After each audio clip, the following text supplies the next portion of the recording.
Hey, what's up, everybody? It's Justin, editor-in-chief of Rapzilla, and we are here with another Community During Chaos. This is episode 9. We have a great show today. We're going to have Lawren, we're going to have MykeyyJ, and we are going to have Reconcile. This Community During Chaos, this is episode 9. Every week, we endeavor to speak to artists in the CHH community to talk about how we can do better, as people within our communities, bring some positivity during the negativeness that's going on now with coronavirus and social injustice, and just everything that's going on around the country that brings people some sort of unrest or some sort of easiness. We want to be people that have solutions and answers, and how are we dealing with this? So my first question to you, and you briefly stated it a little bit, and you mentioned the corona part, but where were you at, and how were you impacted by what happened with George Floyd and the subsequent protesting and just everything that happened after all that? Yeah, I mean, I find it, difficult to talk about, just because, like, we should see people, Imago Day, like, made in God's image, regardless Mm-hmm. of us do, like, that is one of God's image bearers, right? And I can't remember exactly where I was when I heard it, but I can tell you that, in the moments after the video came out, one of my friends, one of my best friends, he is a cop, and Mm-hmm. we have some tense conversations from time to time in reference to that kind Yeah. of. And I knew it was real from the moment that he messaged me. He actually sent me the video and said, "This is murder." And that's when it Wow. really, really hit me, because not that we need the cops to tell us like something's wrong, Yeah. but Yeah. getting validation from someone who's on that side was tough, to hear that, and to see, how his character was portrayed after he was murdered. And Mm-hmm. people that are of African descent, like, I don't even remember that girl's name. I'm not even going to say her name now. But, talking about what he did in the past, trying to justify Yeah. the cops. I mean, it was disgusting, to be honest with you. But Mm-hmm. more than anything, it was heartbreaking to see that, and I think we're at a place right now in our society that people are finally starting to get it, right? And Mm-hmm. it's taken way too long, right?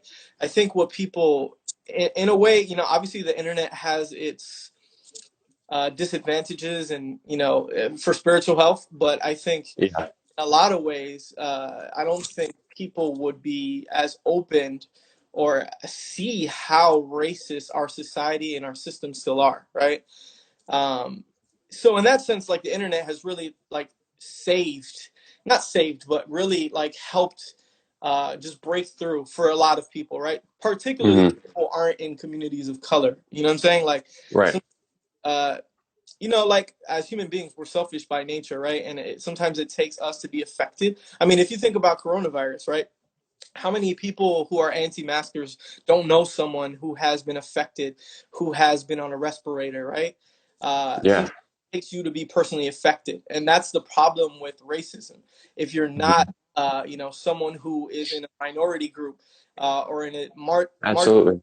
group, you can't see it, right? And the issue is that too many times, particularly, I love you, my white brothers and sisters, uh, too many times, they're not allowing minority Christians, particularly Black Americans, to speak on the subject, right? And they're not allowing Black people to speak to their experiences. We don't trust them to tell us how they're doing, right? Yeah. And that, that in itself is shouldn't be in the church, right? And that's tough. So yeah. Yeah. No, that's a real answer. And I wanted to ask you, we're going to take a trip back to when Lawren was rapping to 2016 from the Pieces album. And Wow. you've got the song Another Day. Now, I feel like that song is super powerful. You have that clip at the end of that kid speaking about there's a murder of a 6-year-old, Yep. right, in your town or close to where you lived in Florida.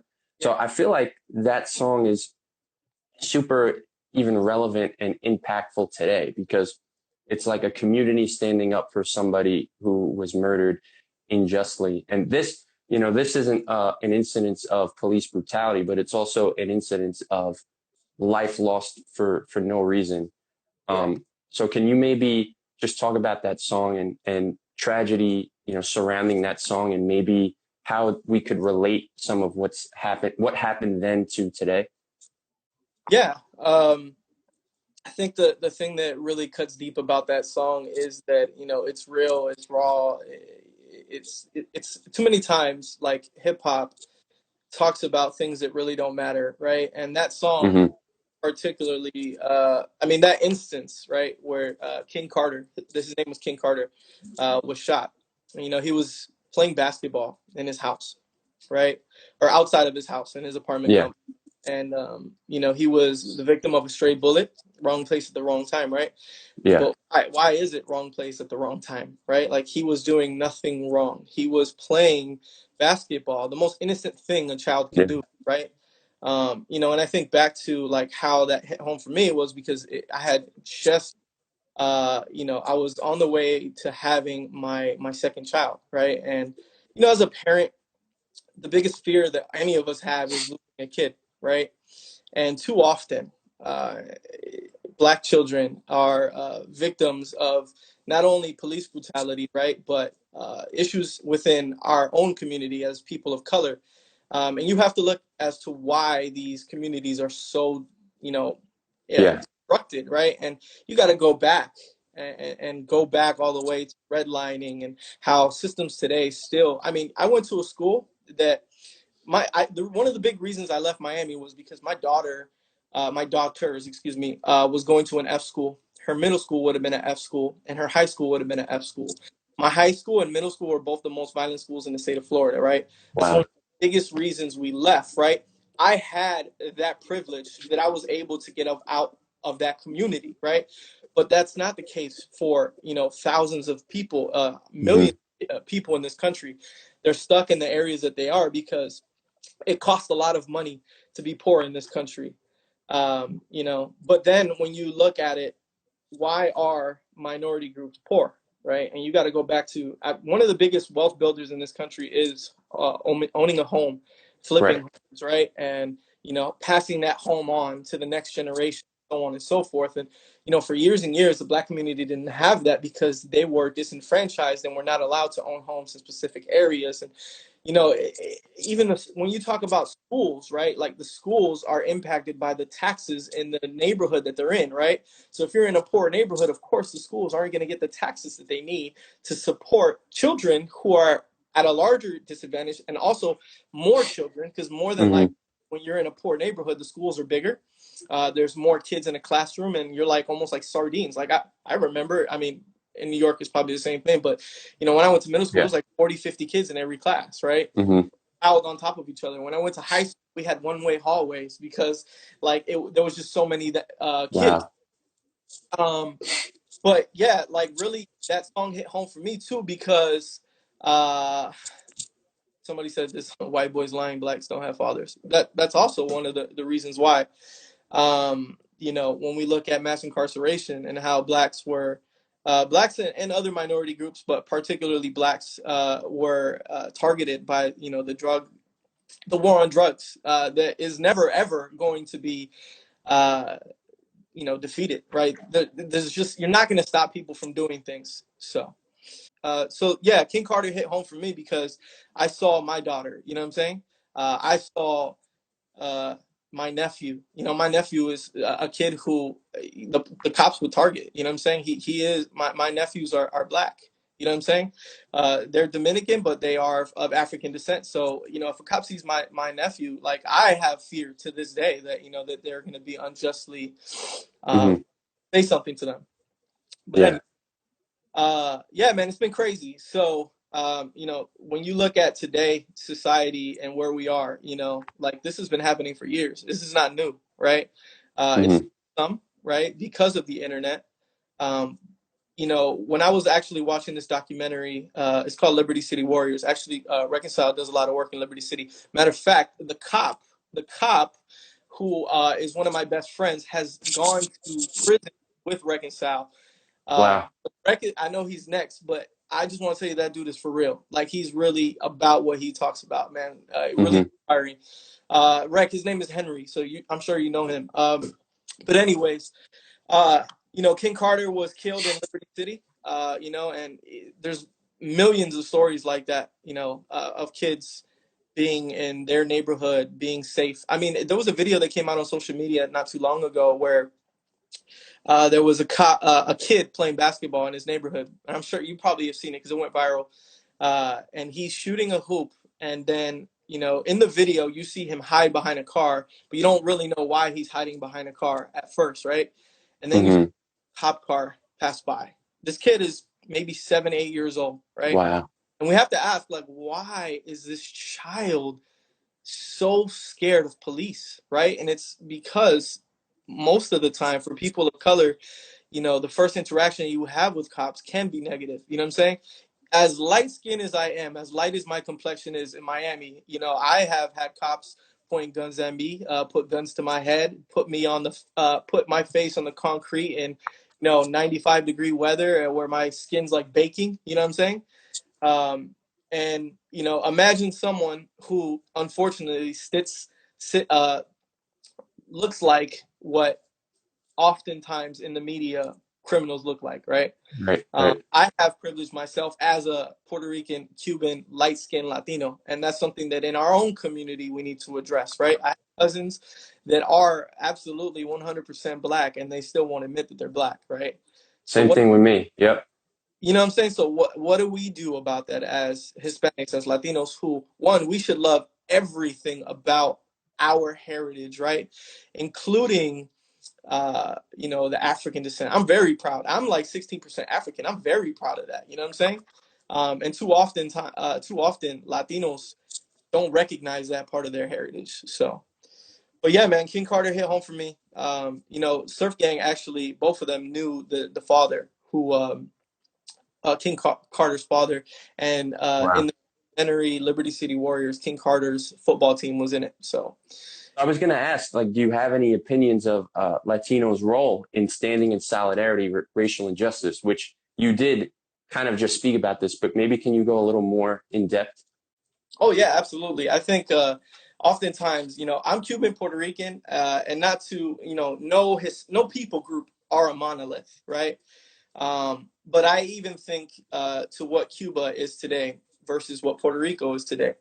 If you look at the history of Cuba, you have a lot of fair complexion Cubans that are in Miami today, right?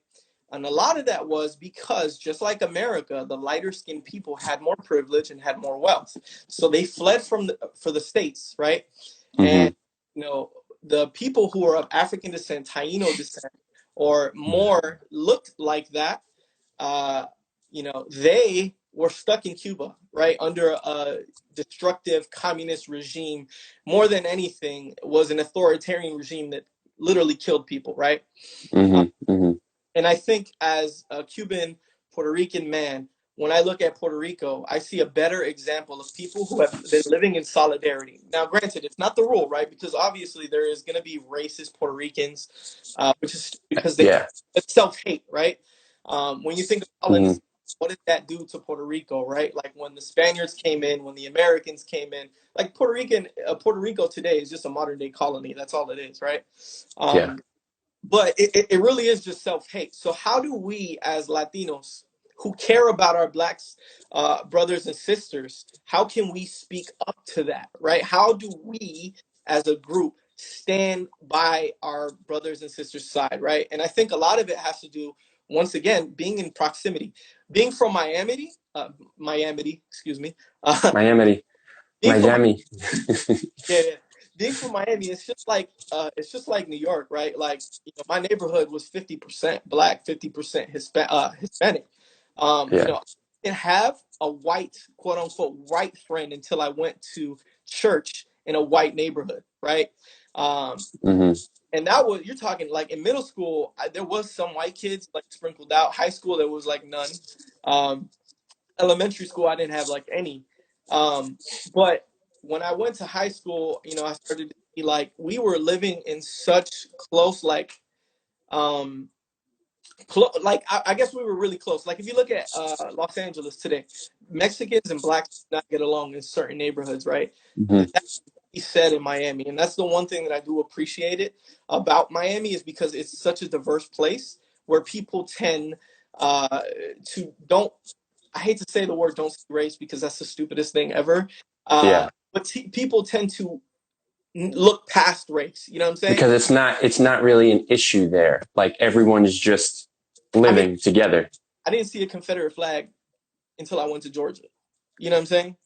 Um, which I know that's not the same experience for everybody. When I went to Yeah. Atlanta, I moved into a 99% black neighborhood. I lived in Decatur, Zone 6, right?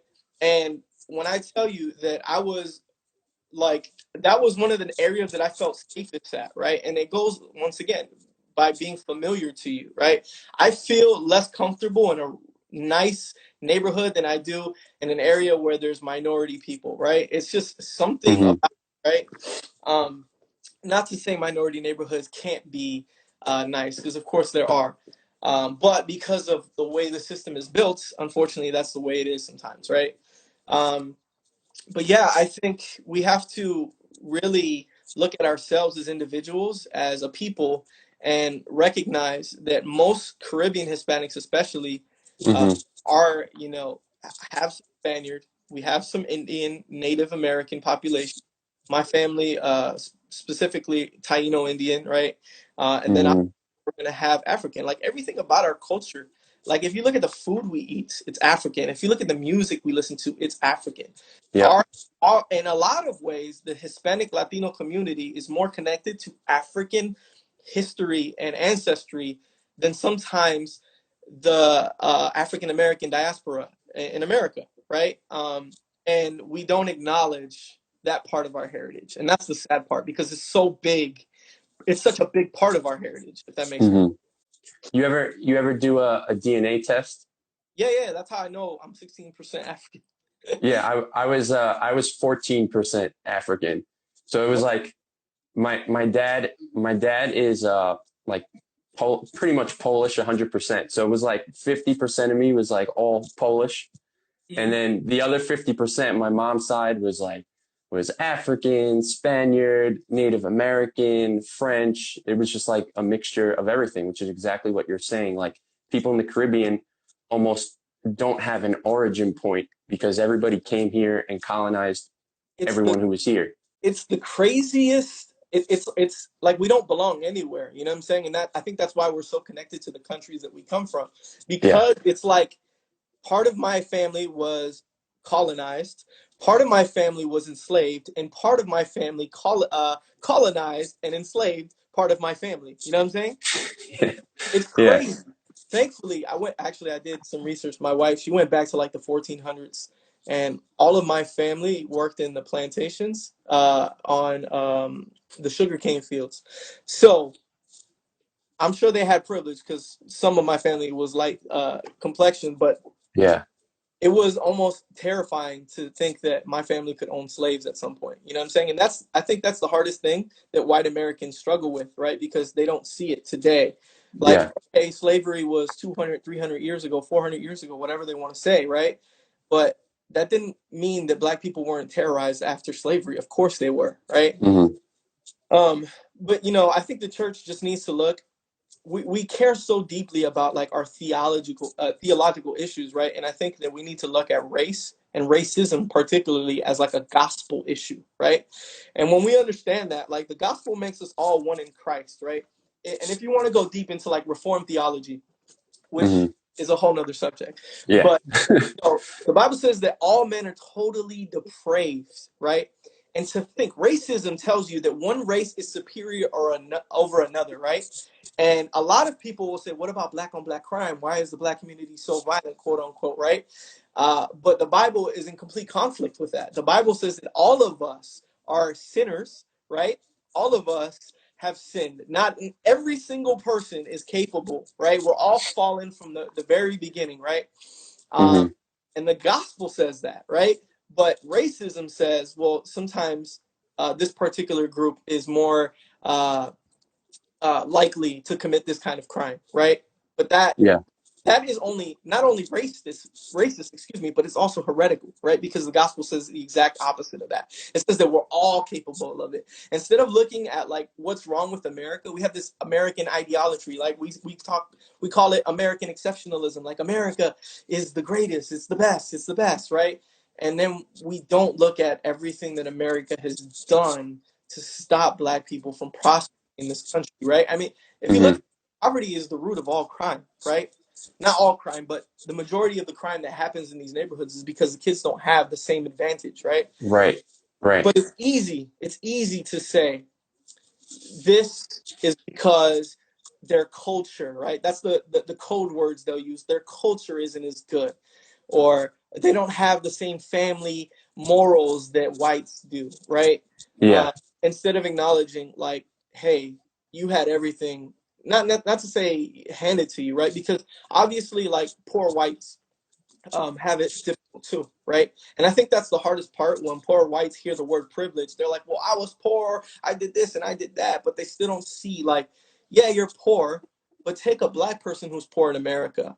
You know, people are gonna say different things about that Black person than they will you, right? And not acknowledging like our biases. All of us are biased, right? Like I have biases. When I see a person of light complexion with tattoos all over their face, I think a skinhead, right? Or you know, a shaved head or whatever. I think like a skinhead, a KKK person, right? Without knowing Yeah. like their true heart. And it's tough. Like that's where I think the church has failed, because we do need theology, right? Theology is understanding how God views his people, right?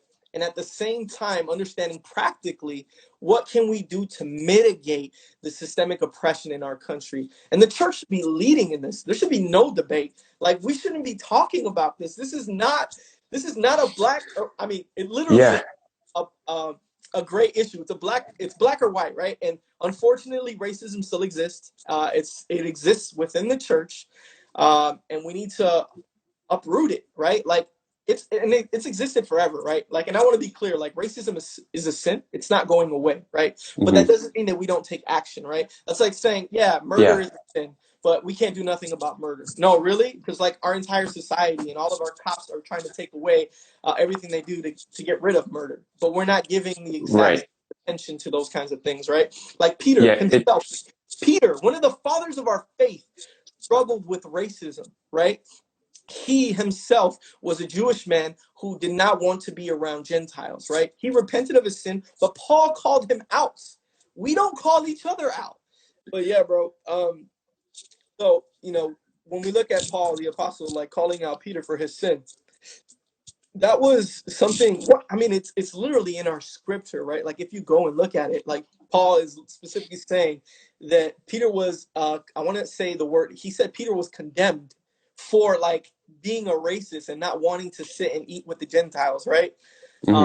That's something that like the church needs more of, you know what I'm saying? Some of my heroes, you know, I'm not unique in Christian hip hop. I think all of us for a moment in time really love Johnny Mac, right? Like everybody had a Johnny Mac.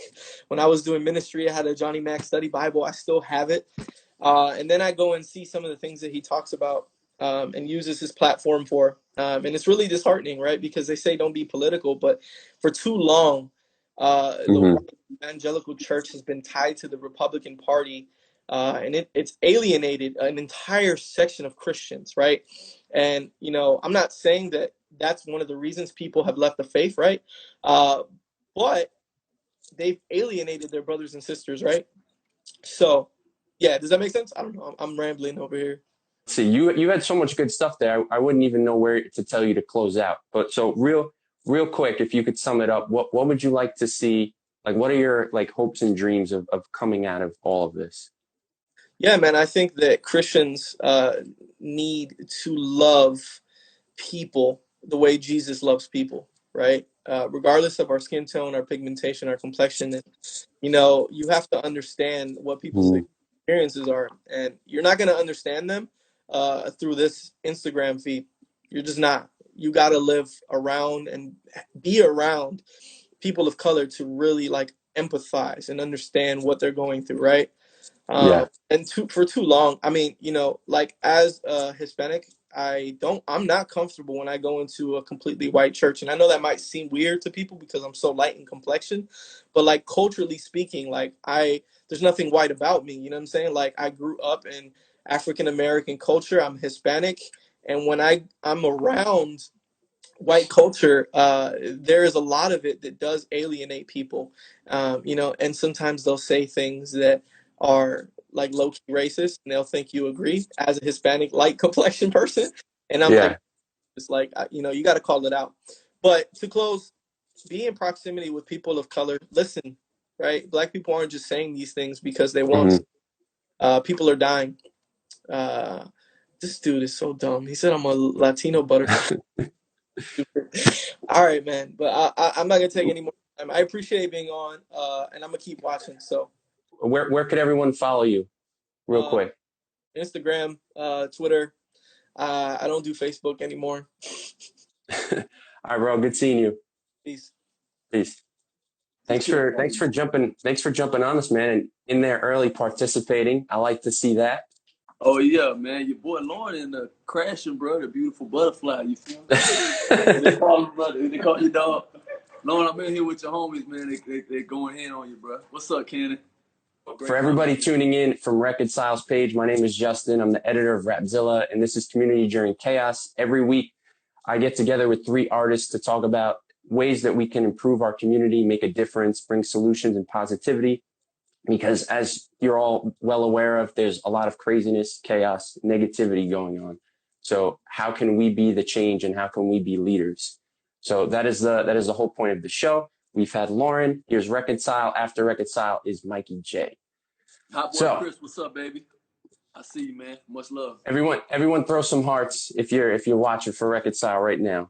So I started this, a few weeks after the whole George Floyd incident, to have like therapeutic conversations, educational conversations, just to get the ball rolling to try to help people. So I know you knew George Floyd personally. So do you mind kind of like sharing some of your emotions and reactions to when all of that went down? At first, I watched the video on the news in the morning, and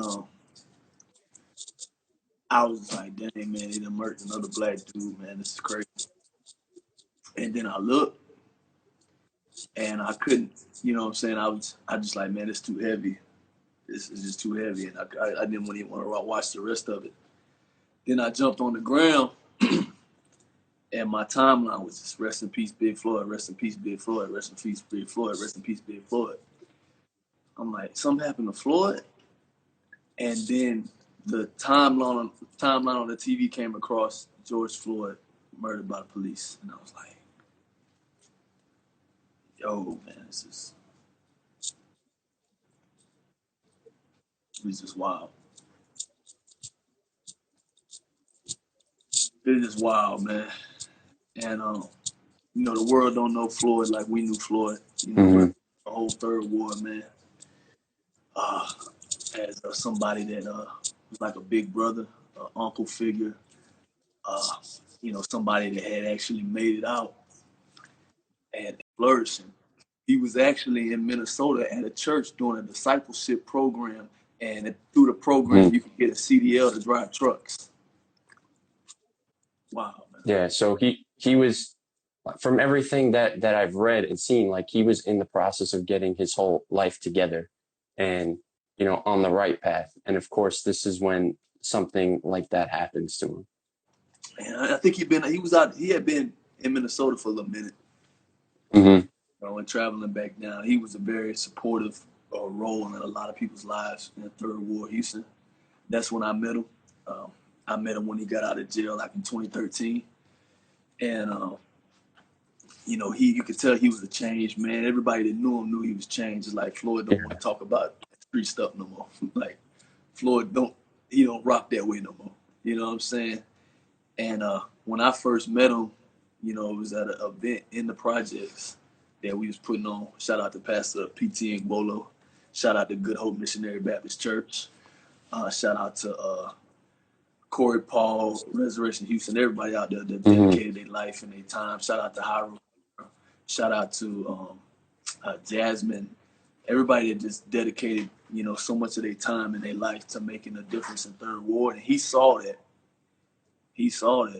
And he utilized all his relationships, whether they were street relationships, and tried to yield them to the church so that the projects in the area we call the bottom of Third Ward would be changed and would be different. And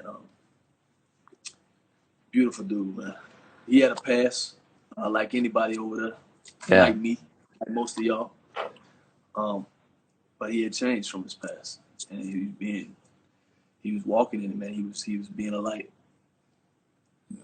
Yeah, that's amazing. And I read on your Instagram you posted about helping out with the baptism that you set up. We actually baptized his little nephew that day. Young dude named Charles, Floyd was instrumental in his life, and he came through the church discipleship process, and he got baptized out there, like one of them big old horse troughs. Mm-hmm. You just pull it pull it out. I'll post a picture of it one day. I'll put it on my Twitter. Y'all can check it out. So that how long ago was that? Like when did that happen? Man, these are like things happening like 2014, 2015.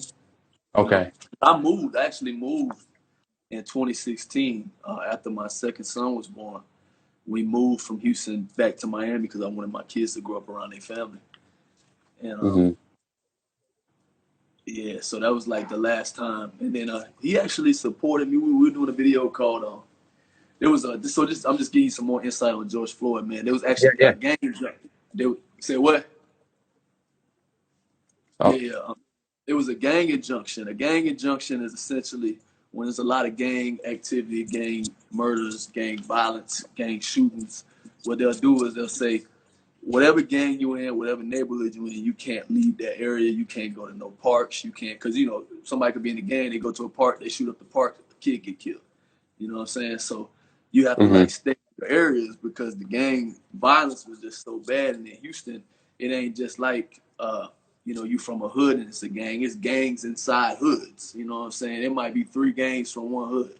You know what I'm saying? So there was some kids that were sitting in the car that got shot in the drive-by, and I guess they thought it was somebody else. But when they shot the car, it was 2 kids inside, and it was just ugly, nasty.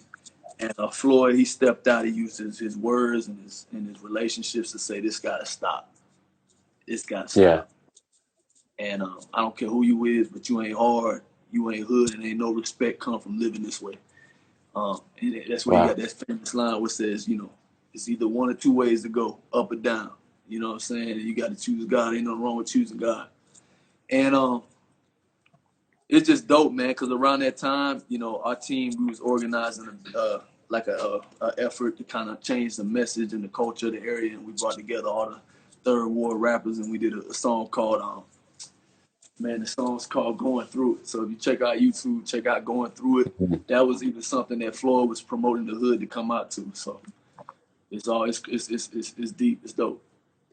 Yeah, I think it's important, and I'm glad that someone like you and Corey Paul were kind of, when all this happened, out there speaking truths about George Floyd and kind of honoring his name, because of course when something like this happens, you get a whole group of people who become opportunistic. Oh, he had a past. Oh, he was a criminal. Oh, he was this. And you and Corey Paul came right out and were like, yo, George Floyd was a man of peace. He was a man who was a believer. We put out the baptism story, and then Corey Paul had a couple of, videos that he put out. And I think that's so important because a lot of times, as Lawren was saying, when you can't relate to somebody and you don't know somebody that's going through it or somebody close to a situation, you kind of lose your humanity towards a tragedy, regardless, even if all these things that they were saying about this person was this, and that. At the end of the day, a human being lost their life, and they should still be alive to have that life. And I think too many people forget that. Right. So you mentioned your kids. So I'm wondering, like, what kinds of conversations are you having with your kids around all of this? And I know they're all different ages. So You know, Yeah, yeah. what are you able to, to go through with them? Well, I got kids that are young, and it's not something they even need to be thinking about and worrying about. They like dinosaurs and Paw Patrol. You know what I'm saying? Um, but my daughter, she's older, and she's definitely thinking through like, okay, what does this mean? And her whole world is like tweeting and memeing about it and TikToking about it, and so we Hmm. have conversations, and she's confused, and you have to kind of break it down to her like, look, this is what's going on in the world. This is why this is what's going on in the world. This is how people feel. And I always want my children, and I want my children to never look at a police officer like, you know what I'm saying, F you, I hate you, I'm Hmm. gonna kill you. But I know that's how our community felt. I know that's how I grew up feeling. Like, the only time I saw a police officer was in a negative light. But I want my kids ask them, so do the police, kids ask and say the darndest things, you know what I'm saying? They Yeah, say, yeah. Daddy, are the police gonna kill you? That's something my son asked me one time. Wow. Are the police gonna kill you? And I said, no, police here to help us. You know, my daughter, she questions, you know what I'm saying, like, why do people treat, you know, us, so because we're black, why do people say things about us, or because she sees comments on YouTube, she sees stuff like that, and Yeah. it's like a comments on YouTube with like a gas station wall in Arkansas. You know what I'm saying? And Yeah. I've done concerts in Arkansas, and when you go to the bathroom at the gas station, they tell you how they feel about black people.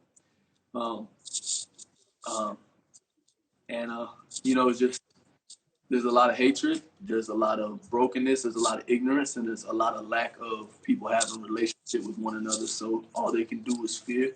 And then I think our political parties have monopolized politics. And I think in order for them to keep their voter bases strong, they got to keep racism alive. Period. There's a beautiful video of this dude. You could tell he's from the backwoods of Alabama, and he's like, I don't want to mess his voice up, but he's like, I'm gonna tell you right now, I'm not black, but I'm gonna tell you what, I'm a brother, and I'm gonna tell you right now, how they pit us against each other is wrong. It's wrong, and they do it for the votes, and a lot of us, we have the same things in life. You know what I'm saying? And it's like, he absolutely right. You know what I'm saying? I grew up. I'm a very unique individual. I grew up. I'm half white, half black. A lot of people don't know that. When I tell them I'm half white, they think I'm lying. I am, bro. My dad white, straight up, and my dad is from the trailer park in Fort Myers, Florida, which I believe United States, U.S. Weekly said is the most racist place in the United States. Wow. And my dad grew up in a white trailer park with Confederate flags everywhere. And I remember when I was a kid, man, I went to the pool, and everybody got out the pool. And my dad said, well, I guess their ass don't want to swim today. You know what I'm saying? Like, if they going to be that way. But I remember his family calling him, an in lover, you know what I'm saying? And them throwing coins and pennies at me. And, he lost, like, essentially, I lost half of my family when I was born. And my dad, just that whole experience of just watching him live and struggle. And then, the whole black experience in America, I realized, I was like, Lawren spoke about it earlier, poor black and poor white is similar plights, except one is being told and propaganded uh, that your problem is the other person, you know, Yeah. and that's so wrong. And I think what's beautiful, you see back in the '60s, you had your boy Huey. No, not just Huey. You had your boy Fred Hammond.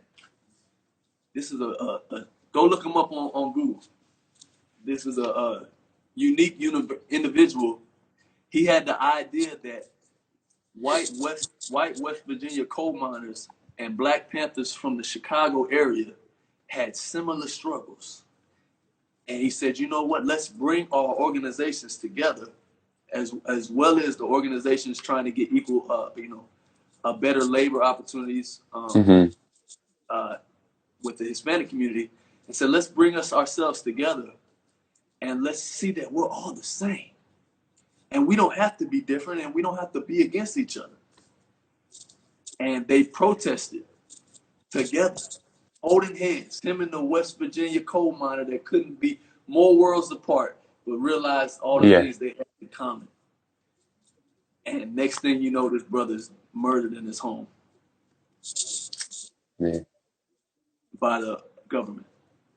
And so I think we got more in common than apart. And I think right now we're in a space in our country where we can say, you know what, we're not for that foo-foo no more.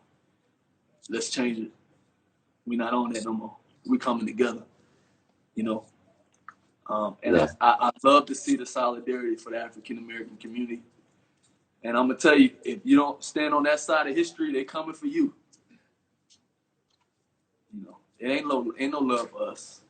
We have to see better, and we got to do better, and we got to start living with one another and wanting better and seeing each other as the same. We cannot be full of hate.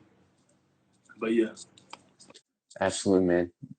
And I saw that you were out there, during protest and just kind of a part of what was going on. So were you able to be a leader during that time, or were you kind of just observing or just taking part of it? I think one of the coolest things that I had an opportunity to do since all of this happened, that I think has, because sometimes you can get out there, I think a lot of our movement is disorganized and there's not really a support. So one of the dopest things that I think that we actually, and I see other people doing this, and not like I got it figured out, but one of the things that I felt like made a lot of difference, I had an opportunity to sit down with the mayor of our city and say, hey, look, Black life in this city sucks. And it's got to change. And we got to do something different. And so here's an agenda that we worked on with our team and other people who are in the city that have leverage and are from, the community or are from entities where this is the things that we need to do. And the mayor took a look at it. It was a long agenda, and what we had initially slated for a 30-minute meeting turned into a 2.5-hour meeting with a lot of follow-up. Nice. And I think that's the kind of stuff, because being mad and angry, and then you don't go out and vote, you're wasting your time. Being mad and angry, and then you go home and you propagate and you promote the same ignorance, that don't help nobody. Being mad and angry and turning and making a change and getting out there and put your feet in the mud, that make a change. So. And that's Mayor Suarez, right? Suarez, yeah. Shout out to my dog, Mayor Suarez. Yeah. So have you seen anything come out of that meeting yet? Like, have things been put in place? What's been the solutions? Yeah. Anytime you want to see something happen, it's not going to be like, even going into that meeting, like one of the things I talked to our team about going in is that we're not going to get nothing done this meeting. It's going to be all the meetings after. Yeah. And the continual meetings and bringing other people to the table. And that's where it's at this stage right now. It's bringing the right people to the table so change can happen in a real way. But that's going to happen over time, and it's going to happen with a lot of consistency. So being out there and being that community leader and, being part of, peaceful things and solution-based things, do you feel that there are certain things that get overlooked by the media that never get attention? Like, and what are some of those things that you've seen that, like, you wish more people would be made aware of? Well, all right. So first of all, the news is in the business of selling news. So that's one thing. If it's not sensational, if it can't be sensationalized, or if it can't be, ran as something that people actually are gonna, dialogue and get real angry about, that's probably not something you're gonna see on the news. Right. So yeah, they don't cover that kind of stuff. They don't cover the meetings that are happening. They don't cover, the people doing the right things. They don't cover, here's another big thing they don't cover. They don't cover the countless marches for black crime. They don't cover that stuff. The organizational things that come together because, like my man Lawren said, when you look at the root of crime and the root of poverty, it has a lot to do with lack of resources. It has a lot to do with living below the economic wage level. It has a lot to do with, chances in life, and that has a lot to do with just sometimes you don't get those opportunities because you come from black lineage, or you come from the bottom, and you don't have a choice to where you're born. And so, there's systematic issues that have been in place and set in place and probably put in place on purpose. And those things are, the result of that is what you see in some of our communities is pain, struggle, and destruction, because it was kind of set up for that to happen. You know what I'm saying? So, no, nobody's covering the real effects and, the real people out here getting out here and doing what they got to do. Yeah, because people always use that as a rebuttal, right? Oh, you're all protesting against police brutality. How come you don't march against, black on black crime or whatever that is?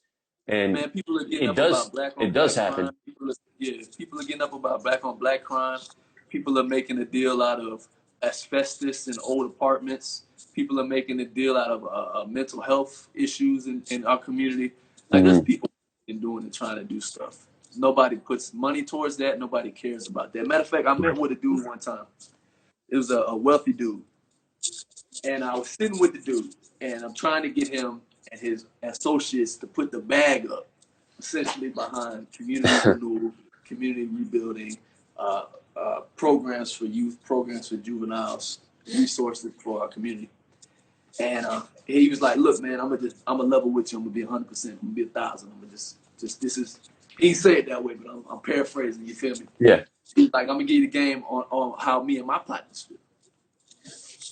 He said, "I feel like throwing any amount of money, especially a large amount of money." He said, "I feel like if we threw $500 million on this effort," he said, "Ronnie, I feel like it would be throwing a water bottle on a forest fire. Wow. It's not going to make a difference." He said, "My buddies actually think it might be easier to wall up that part of the city and let them kill each other because it's prime real estate. And by the time they're done killing each other, we come in, level all the little shitty houses, and we fix it up, and we make it a profitable area. So how do I get them to see that area differently?" And just the fact that he's like being real, that's how people see it. You know what I'm saying? People don't want to see it get better. Matter of fact, there's a thing, my man was talking about redlining and all that stuff. Here's another thing that they do. It's called land banking. Land banking is this: I'm not going to fix the apartment that you live in. I'm not going to do anything there. I'm going to sit on property. I'm not going to do anything, because as it deteriorates, now it opens up business opportunities for me. So no, I don't want to see your area get better. I don't want to see anything invested into your community, because I'm banking. I'm putting my bag behind it gets worse, and then I win. Hey, you feel me? Crazy. So that's what's really happening. But that dude's not going to get on the news. And nobody's going to pull his name out because he might be a somebody. So what about where do we go from here? Like, what are your hopes and dreams for the future coming out of all of this? What can we do better? How can you better serve your community? Well, I think everybody plays a role. And the first role is look in the mirror and check yourself. The second role is to have compassion for people that aren't like you. Whatever part of the table that you sit on. The third thing is to get out and have exposure with people that don't look like yourself. And then I think from there, the best thing that we can do is try to live like Christ to this particular community. But also, I think Christ is a social justice warrior. God saw us in depravity. Jesus saw us in depravity. He didn't just sit up in the lofty pinnacles of heaven. He thought to do something about it. He came down in the earth. He came in the form as a man. And he took on injustice so that we might have a relationship with the Lord. He did something about it. He did social justice on the cross. And so I think when we see issues that need to be fixed, that we don't sit back, but that we are active in the change of it. The Bible, 1 Corinthians, well, I think 2 Corinthians 5:17, the Lord has given us the ministry of reconciliation. That's bringing all broken things back to Him. He calls us agents of change. So I think that's something we can do. And then I think we got a dope community here, in the Christian rap community. You feel me? Like, and actually changing the culture. Can I be honest a little bit, bro? Can I be honest with you, bro? I'm not really feeling the music Christian rap is making, man. I feel like we way too complacent. I feel like the music is cornbally. I feel like it ain't hard. And not to say that everybody needs to be hard or that everybody needs to do, a certain thing. But I think we lost the urgency. Where's the urgency, dog? I think everything's about flipping a stream and trying to get a little quick bag and a sink, bro. Like, jump out here and care, bro. Where your heart at, bro? Where your heart at, bro? I can't. You feel me? I'm like, bro, that's what I came up on. Boys was out here in the streets trying to give it to them because they felt like, look, bro, I don't want to see you die out here, dog. I don't want to see my family continue to live in this sin and destruction, and I want to change it. That's what I'm about. And I think we got an opportunity to make a difference with the music that we make. And bro, you know what? When we represent Christ, nobody thinks that's corny, bro. People sit up and go, man, this dude got hope. And I've been living hopeless, and he talking about some type of hope, so I'm going to listen. Nobody's saying it's corny. Yeah. It's corny when we stop talking about what we believe in, bro. No, you're right, because most of the artists that are out there that are really doing it and really making good music and impactful music, you rarely will ever see anyone be like, oh, I can't rock with that. I can't listen to that, because you're actually saying something and you're making a change. I feel like it's more the Christian artists who are like, they don't want to be called corny. They're the ones that are afraid to go out there. But meanwhile, if you just kind of how we're talking about, you got to talk to somebody different to understand them. If you spoke to anybody outside of the Christian community, they will respect your hustle, your grind, because you're doing something. Right. And what I think it is, a lot of times we're so removed from real people. We get so removed from real people, and we live in these little fake worlds that we made up, that we don't have no saltiness, bro. And when we lose our saltiness, I ain't gotta tell you what to say about that. What's the use of it? You were supposed to be in the world, not of the world, not out of the world, and not in any conversations, not making any change. Well, that's why you got the Streets Don't Love Me, man. Streets Don't Love You 3. You feel me? you're out there. You're really doing it. So give before we go, and this has been awesome. Give a quick plug. Where can people follow you? What do you got coming? Just let the people know. Shout out right now to Rapzilla. I love Rapzilla. I've always been a fan of Rapzilla. They do amazing stuff. Thank you, man. They want it out the mud. Yeah, bro. Shout out to you, bro. Having these great conversations, bro. Thank you. Appreciate it. What I'm saying? They've been good. And then check me out, Streets Don't Love You 3. Anywhere you see, just type in Reconcile, you're going to find me. Reconcile Us, right? It's Reconcile Us. Yeah. My handle's Reconcile Us. But you can type that in or type Reconcile. You're going to find me. All right, man. Thank you. Thank you for blessing us tonight. Appreciate you. Good actually meeting you and talking to you. Let's do this again sometime, man. 100. All right, bro. Peace. This is episode 9. We had Lawren, we had Reconcile, and now we got MykeyyJ. Yeah, man. What's up, my man? So you just made it. Yeah. Perfect timing. I can see your face now, which is good. So to jump right into it, what have the last few months been like you, starting with COVID up and through everything? Because you're in school, right? Yeah. So a lot of people don't know I'm 19 still. I started my freshman year of college. And so COVID kind of started back in March, really. And we just never came back from spring break or anything like that. And it's crazy. it was such a shock because I didn't expect it to be that big. I didn't expect anything. I really didn't think COVID was that big of a deal. I thought it was just like a flu or something like that.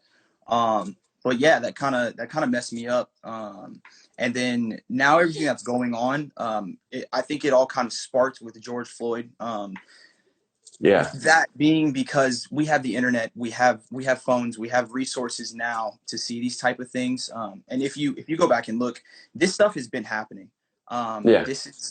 I hate to say it, but it's not new. This is not something that we're like, oh man, this just now started happening. But now we have evidence of it. And so this has sparked so much change. And I think it's going to spark more change as well. Conversations like these are being brought up now. And then we can step into that uncomfortability and be able to talk about these things. So I'm very excited to have this conversation and talk about this stuff, man. No, I'm happy to have you for sure. It's always good, to just have a different range of people. And someone like yourself, you're 19, you're representing the next generation that's going to lead the world. Me, Reconcile, Lawren, we're all dads already. So like we started on our next generation, but you're still in this next generation. So I mean, what have you been able to do in your community and in your platform kind of to help facilitate change and just keep everything going? Yeah. So one of the biggest things that I like to do is community service. I feel that you can only talk for so long, you can only post for so long, you can only talk about what you're going to do and stuff, but until you actually get out there and do something, then you're not helping anybody. So one of my friends, he has an organization called Odd Society, and what they do, what we did is we went out and for all the protests that were going on, especially the Dallas ones, they were pretty big. A lot of them turned violent and stuff like that. We would go out and help clean up. We would feed homeless people out there, and we just spread the love of Christ. Because the goal of all of this is to create unity and equality. I really don't like when people are like, oh, we hate all white people. Yep, all white people are equal. Like, we hate them. That is not, we're fighting racism here. We're not fighting just white people. Like, I have uncles and aunts that are 100% black that are racist. And so I think that one of the bigger things for me is, like I said, going out, we've got to be active. We can't just be passive Christians and be like, somebody will do it for us. Because if I don't do it, who's going to do it? I want to use this platform. I want to use my voice. I want to go out, especially like you said, being that younger generation. I've got time. And so I can go out and impact more people. If I'm being quiet, who am I helping? That doesn't help anybody. So that's been a big thing for me, just going out, showing love, being a part of the community. I feel that once people get to know you and they can actually like see your heart for Christ, see your heart for community, see your heart for unity, that makes them more apt to understanding, this is why we need equality. This is why we need unity. So that's just me personally, how I've been doing it. I also feel that social media is a huge thing now, especially in 2020. So I think that is also a great way to get involved with any topic, especially things like this, live videos. People can just tune in and be able to hear like, okay, this is what's going on. This is relevant information, and this is how we go, or this is how we go forward from here. So I think using social media to our advantage is a really good idea. And we need to start having more conversations like this, bro. Yeah, and that's why I love going live on Instagram too, because it gives everybody a chance to kind of be a part of the conversation. Like, you can comment, you could talk to other people in the comments while there's a conversation going on. Yeah. You could ask questions, you could sometimes share viewpoints that are really controversial, or sometimes that are on point, and you can do things in real time. So it's really dope in that way. And I'm glad you said, like, kind of just being someone that goes into action, right? Because a lot of times we have the thoughts and prayers, right? Thoughts and prayers. But that's all well and good. But what are you doing after those thoughts and prayers? You need to put things into action, and you can pray while you're doing that action. You can double dip in it. But if you're just staying at home, or you're not using your platform. I know this scenario is kind of weird, because like, you're supposed to stay home, you're supposed to quarantine. It's like you gotta be active, but stay home. So some people, have to figure out what that looks like, and whether it's having conversations on a platform or actually, going out there and social distancing while you're protesting Yeah. or cleaning up neighborhoods or doing what you can. That action is so much better than my thoughts are with you, which is Yeah. really nothing. I think people, like you said, they get lost in the, oh, I'll pray for you, or, oh, I hope everything works out. And that only works for so long until for me personally, I start to feel like people just don't care. They don't want to change. Mm-hmm. They don't actually want to help. Um, people all my life have told me, yo, happy for you. I'll pray for you. Hope this works out for you, but never actually put any change or action behind it. And I never want to be that person. I never want to be the person who tells someone that's starving or someone that's struggling, that, I'll just pray for you. I hope it works out. Because that's essentially what's being done to Black people right now. The world is like, I hope it works out. I hope everything just, works itself out. We'll pray for you. And you can kind of see it. It's not a pressing issue to a lot of people, and it's very upsetting. A lot Mm-hmm. of people are just like, this will blow over, just like with Trayvon. Breonna Taylor's murderers, it'll just blow over. And I think that we need to be out here. We need to be protesting, peacefully protesting. I don't condone violent protesting. I don't support that. But I went to a protest in my city. So I currently live in like Mansfield, Texas. It's like 10 minutes outside of Dallas. And Okay. I met with the mayor. I sat down and met with the mayor. His name's David Cook, and really dope guy. And kind of like what Rec was saying, like I just got to sit down and talk to him about, hey, this is what's going on. This is the change we need to see. This is the equality that we want. And I'm here to work towards that. I know it's not going to happen now. I know it's not going to be a week from now. It may not even be a year from now. But I want to be that voice that sparks that change in these people's minds. Because like I said, if nobody does it, or if I don't do it, who's going to do it?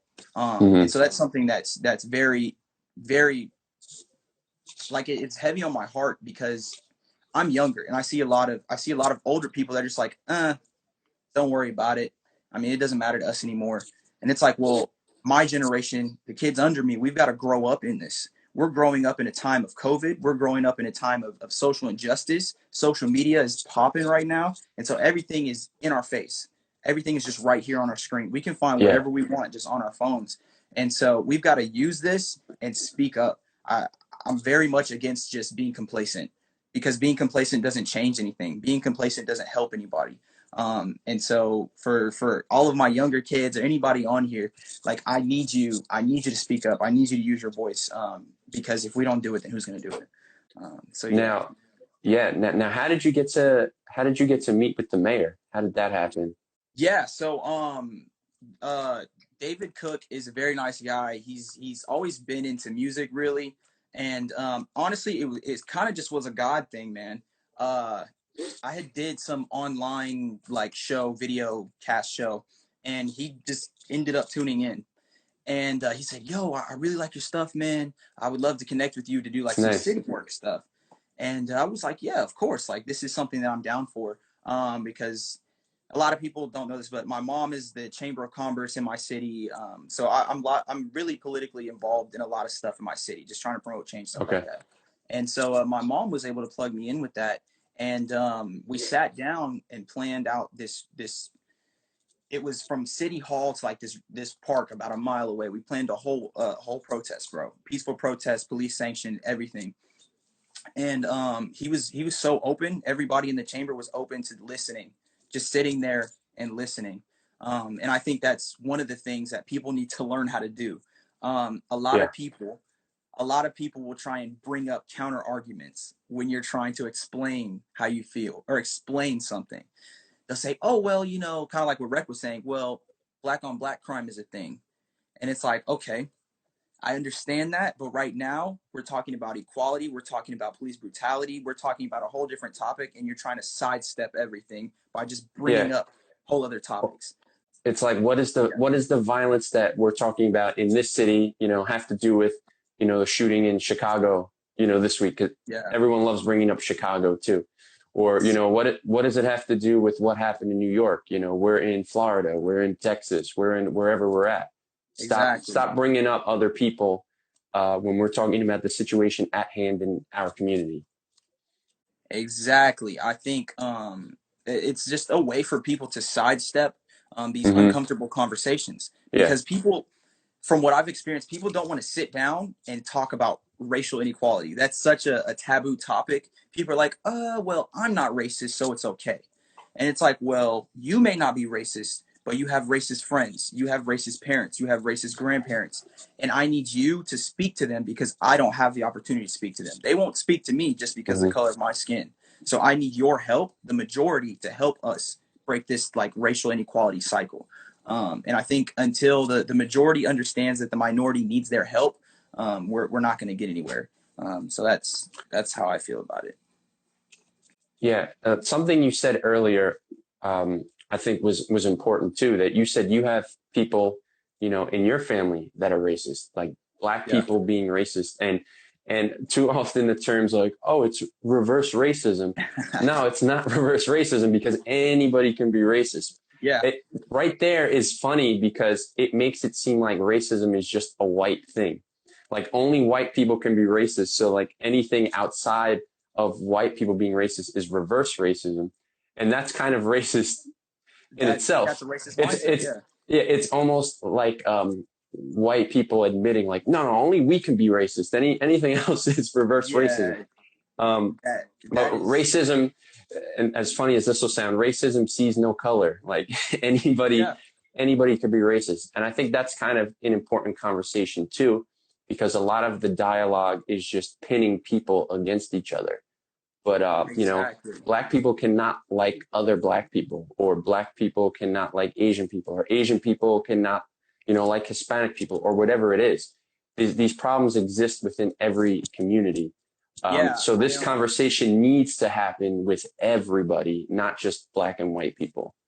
Yeah, definitely. I think adding on to that, we've, especially in 2020 culture, we've made it very much okay to just kind of feed into stereotypes. Like, oh, I remember growing up and like I'm educated. I went to school. I'm in college. I'm doing pretty well for myself. And that was always considered acting white.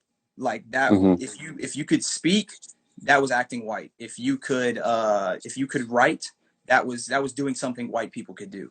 And then as a community, they would just consistently push that into your head, like, oh, don't do this because then you're acting white, or don't do this because then you're acting Asian. Like if you're good at math, then you're acting Asian.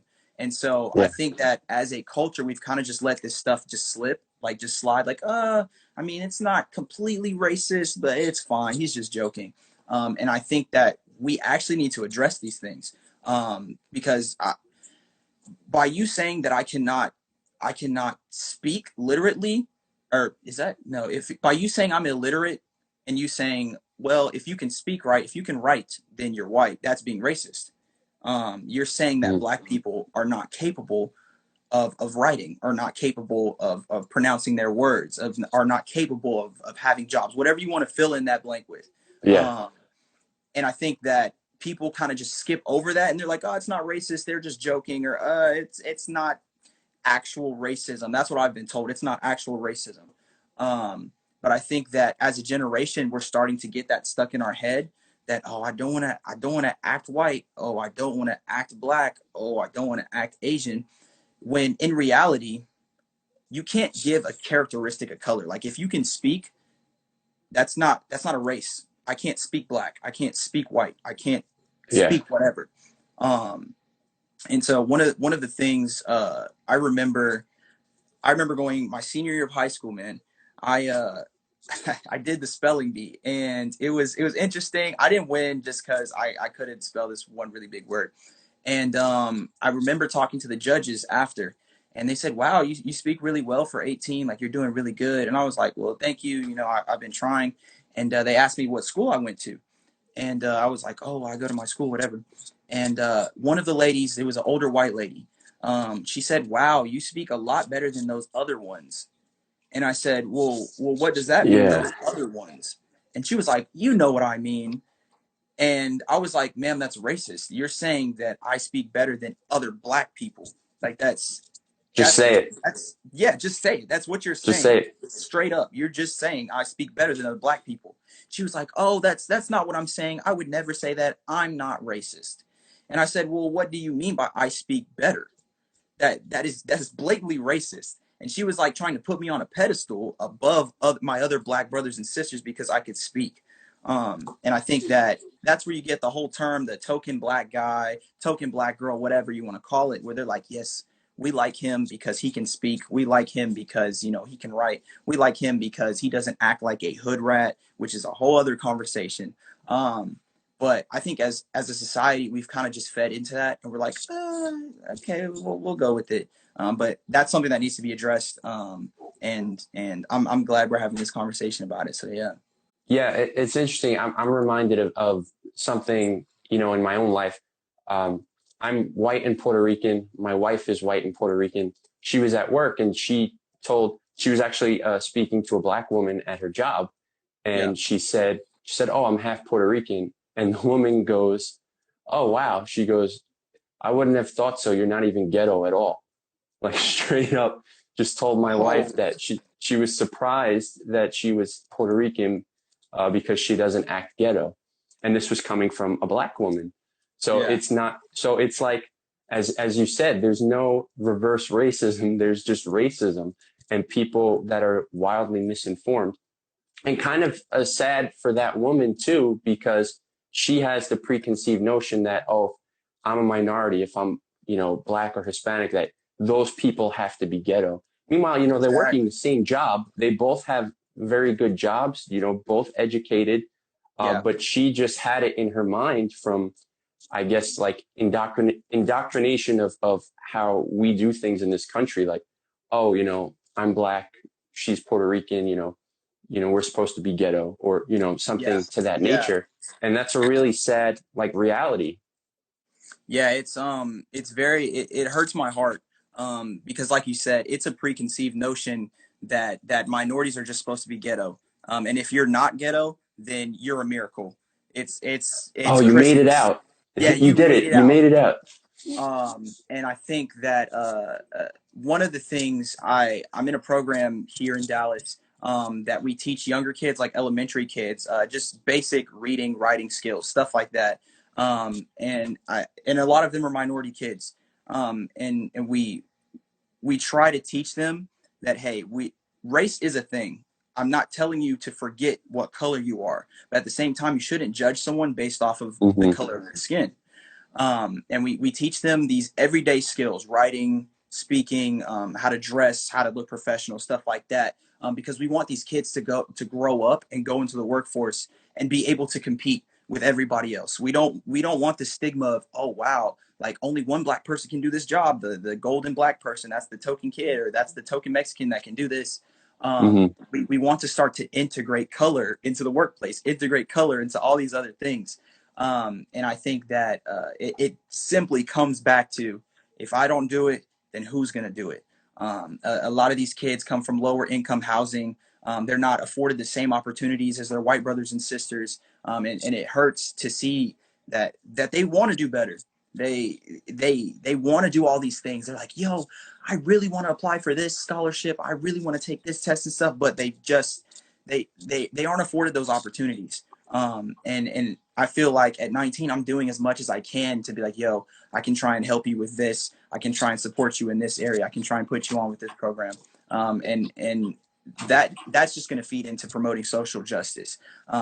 Because we need that younger generation to step up and be like, hey, we don't stand for racism and we're not going to deal with it. Like 2020 is such a cancel culture that if all of the younger generation decided to cancel racism, I actually believe we could be done with it. Like if how we go after celebrities and stuff, we're like, yeah, we're going to cancel that and all that stuff. If we decided to actually focus on racism like that, this conversation probably would not even be happening.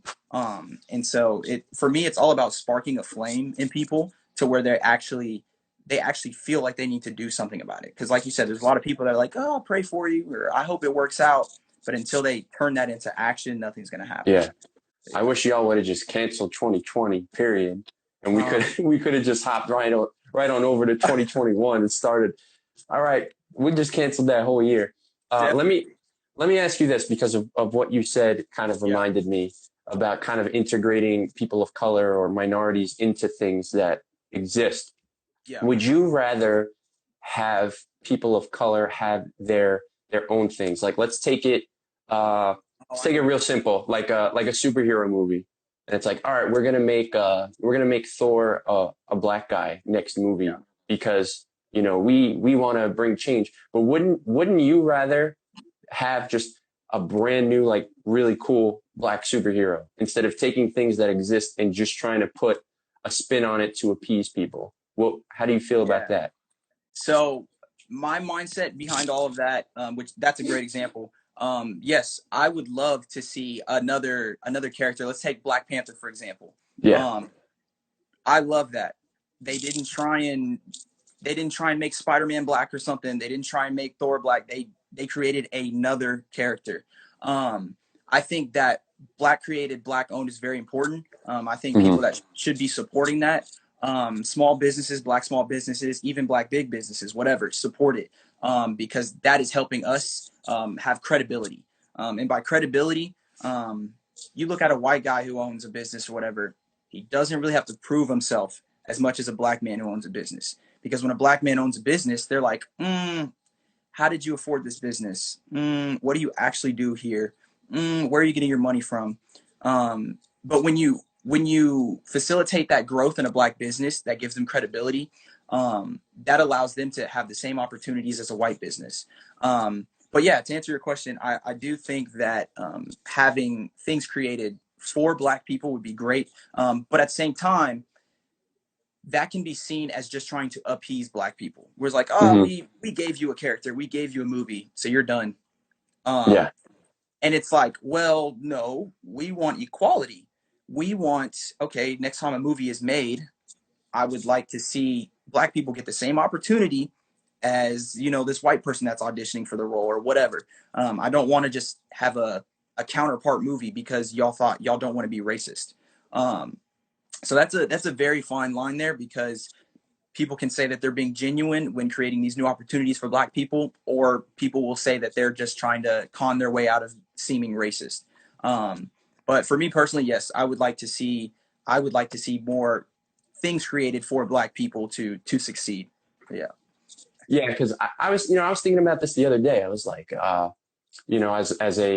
as being Puerto Rican, I'm like, do I want to see like all of a sudden Daredevil is Puerto Rican or like Yeah. something like that? And I'm like, nah, I'd rather have just like a real dope Puerto Rican character with an origin story Yeah. that represents his flag instead of like, let's make someone else Captain America and we can change the flag and like do all this weird stuff that people do to create loopholes. And but yeah, we got Exactly. Miles. Miles is black and Hispanic. Oh So yeah, Miles Morales. Yeah. but he's a different dimension Spider-Man. So it's like, now I'm nerding out. We're nerding out too much. Facts. All right, Yeah. but Yeah. let me ask you this, and then Yeah. maybe we'll go to the comments for a couple questions. If anyone got some questions, hold on to them till after this question. What do you feel that young people can do better within their communities? Like what would you like to see your generation succeed and accomplish and do? Yeah. So my generation is from what a lot of us are we're just like, yo, our parents will handle this, or this is not that I deal with personally. Like, I'm not racist, or I don't know anybody that's Hmm. racist like that, so this doesn't really apply to me. Um, I think that the younger generation needs to find that fire to where they're upset about this injustice going on. Hmm. Like I said, we've got access to social media. We got Facebook, Twitter, Instagram, all of that stuff. So if we just used our voices to speak up and started promoting change, started actually Yeah. doing it and creating and doing these actions to create change, we would literally see a 180 of things. I think that younger people, it's going to take more for them to feel fired up about this, just because if you look at younger statistics, we are very much like reading is really down in my generation. We don't like to read. We don't like looking at history. We're like, oh, we're past all that stuff. We don't really need to look at that. Um, and then you get older, the older generation, it's like, yo, you guys need to be fired up about this because this is what you're living in. Like, you guys need to promote change. Then you have the Mm-hmm. rebellion of the younger generation. They're like, we don't actually care. It's not that big of a deal. It'll blow over. Um, and I think with George Floyd's killing, it really just sparked that change to where it's like, okay, this is not going to blow over. This is something that if we want to see it changed, this younger generation is going to have to step up, start promoting change. Um, a lot of the younger people that I know, they've got their own profits.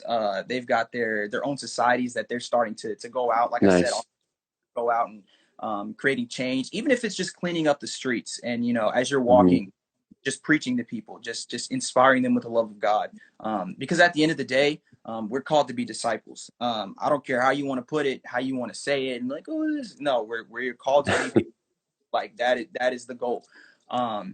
But at the same time, we should be trying to promote equality for our Black brothers and sisters.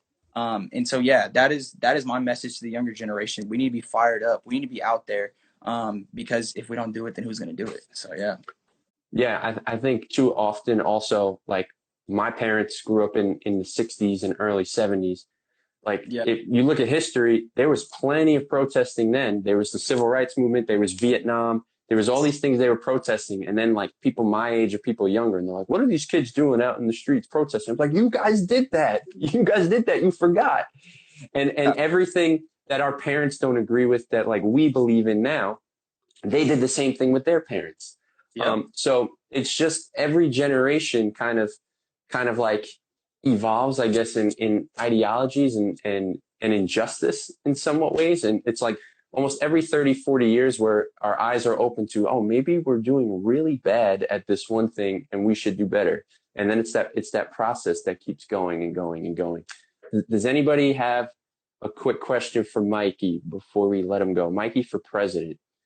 He's got a couple years, but if you're this smart at 19, in about 21 years when you're 40, you could run. I don't know. You basically have to live your life one more time, and then you'll be ready. You'll be ready to be president. I'm registered to vote and everything. So this is going to be my first year that I can actually vote for a president. So this is going to be it's going to be interesting. I'm a strong believer that if you can vote, get out and vote. There's no point in talking about everything. You're like, oh, I don't like this policy, I want to change this, if you're not actually out there trying to do anything about it. So yeah, I advocate voting. I know a lot of people are like, my vote doesn't even count. But it does. It does. So please get out and vote. If you can, please go vote. But yeah. All right, 25 for U.S. House, 30 for Senate, 35 for president. All right, so you have a little less time. There you go. That may be a side job or something, because I'm trying to make music work right now, but definitely I'm never gonna stop being an activist. it's like I'd love to be president, but I'm trying to drop this mixtape in a couple of weeks. Yeah. So I got more important things to do. No, but seriously, I don't see anybody with a question. So I guess, real quick, where can everybody follow you, support your music, and go on this journey with you to your eventual presidency? If you're already here on Instagram, it's just MykeyyJ. Same thing on all socials, Twitter, Facebook. I think I might have a MySpace. I don't know, but if you can find it. But yeah, follow me on Spotify, Apple Music. Just dropped a joint with a Klesso, super dope. And we've got a lot of cool announcements coming up. If you've been paying attention, it'll be pretty obvious, but it'll be cool. So I'm really excited for all that stuff. Spell Mikey for people, because I told you I couldn't do it. I finally know how to do it. So I finally know how to do it. The way that we spell this is MvkeyyJ.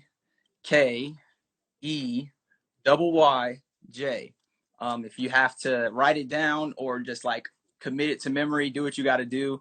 I had to commit it to memory. I was getting real nervous as you were spelling that I had it wrong in the pinned tweet, in the pinned comment. And I'm right. like, oh man, I'm about to call myself out. No, it's right. That name actually, yeah, it's well because Brandon P did it and a few other artists that I Yeah, like. Surf Gang. Yeah, and it just I just did it, so it is what it is. It is what it is. All right, man. Thank you so much for joining us. Episode 9. Everybody who's watching now, this is MykeyyJ. We had Lawren. We had Reconcile. MykeyyJ closed us out. Community During Chaos. Like I said, episode 9, we're bringing solutions, change, positivity during all of this negative time. Thank you so much, Mikey. Appreciate you stopping by. Thank you for having me, bro. Appreciate Yeah, man. you. I'll talk to you. Keep me updated with what you're doing. Yes, sir. Of course.